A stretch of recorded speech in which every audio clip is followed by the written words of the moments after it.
Hello বন্ধুরা, কেমন আছো সবাই? আশা করি সবাই খুব ভালো আছো।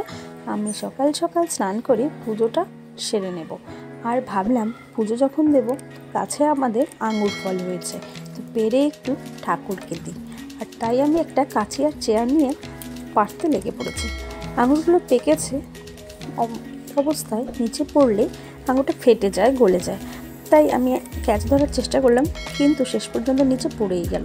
তো লাল লালগুলো পেকে গেছে, আর পেকেছে বলে নিচে গেলেই থেতলে যাচ্ছে। তো এর জন্য আমি অনেকটা সাবধানতার সাথে পেরে নিয়ে আসলাম। দেখো কি সুন্দর, কয়েকটা কাঁচা কয়েকটা পাকা, তো সব মিলেমিশে আজকে আমি পুজোটা দিব।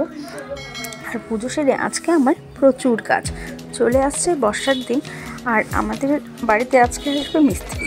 তো পুজো শেষ করে চলে এসেছি রান্নাঘরে। সকালের বাচ্চাদের জন্য একটু ভাত বসিয়ে দিয়েছি। ভাত একটা ছোটো হাঁড়িতে বসিয়েছি, আর তার পাশাপাশি আমার তো চা খেতে হবে, তাই চা বসিয়ে দিয়েছি। তো দেখো চাটা ছেঁকে নিচ্ছি, দুজন মিলে এখন চা খাবো, আর বাচ্চাদের জন্য ভাত হচ্ছে। আর এরই মাঝে আমাদের মিস্ত্রিও চলে আসবে এখনই। তো ফোন করেছে, ওরা চলেও এসছে প্রায়। আর এসে ওরা চালগুলো খুলবে, আর আমাদের ঘরে নতুন চাল লাগানো হবে। তাই আমি এখন চাটা খেয়ে নিচ্ছি। আর দেখো চাটা খেতে খেতে ওরা এসে আমার রান্নাঘর সর্বপ্রথমে ভেঙেছে। বলেছে রান্নাঘরটাই আজকে ঠিক করবো ফার্স্টে। যেহেতু রান্নাঘর ভেঙে দিয়েছে মিস্ত্রিরা এসে, তাড়াতাড়ি ওরাও করার চেষ্টা করছে কী করে রান্নাঘরটা কমপ্লিট করা যায়। আর আমি বাইরে চলে এসেছি রুটি বাজতে, কারণ মিস্ত্রিরা অনেক সকালে সকালে এসেছে, আর ওরা আজকে সকালে আমাদের বাড়িতে রুটি খাবে বলেছে।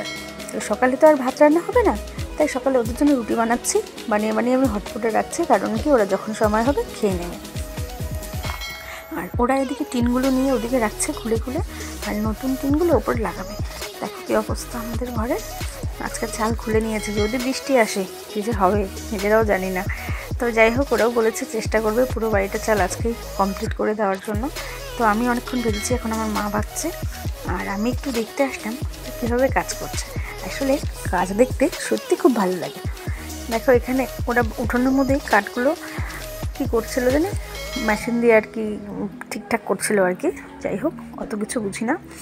তো ওরা এখানে কাজ করছে, ওদিকে আমার মা রুটি ভাজছে। তো রুটি ভাজা হয়ে গেলে আমরা দুপুরে রান্নাও বসিয়ে দেব, তো এটাই ভেবেছি। তো এদিকে মাছ এনেছে, তাই আমি তাড়াতাড়ি এসে এখানে মাছ ছুলতে বসে পড়েছি। তারপর অনেক কাজ আছে, কারণ কি আমাকে ওগুলো আস্তে আস্তে পরিষ্কার করতে হবে। তাই আমি এখানে মাছ বেছে নিচ্ছি। মাছের সাথে মাছের তেল আর মাছের মাথাটাও ছিল। তো মাছের তেল দিয়ে আজকে মাছের তেল চচ্চড়ি হবে, মাছের ঝোল হবে, ডাল হবে। তো সব কিছু ওদিকে গোছানো হচ্ছে। আর ইনি আমাদের মহারাজ কুচি, সে বসে বসে আরামে খাচ্ছে। দেখো কি সুন্দর সোফায় শুয়ে শুয়ে খাচ্ছে। ও আলুর খোসা খাচ্ছে, কলমি শাক খাচ্ছে, ওর তো কোনো টেনশনই নেই। তো যাই হোক বন্ধুরা, সবাই ভালো থাকবে। আমি এখন কাজ করি, তো বাই বাই।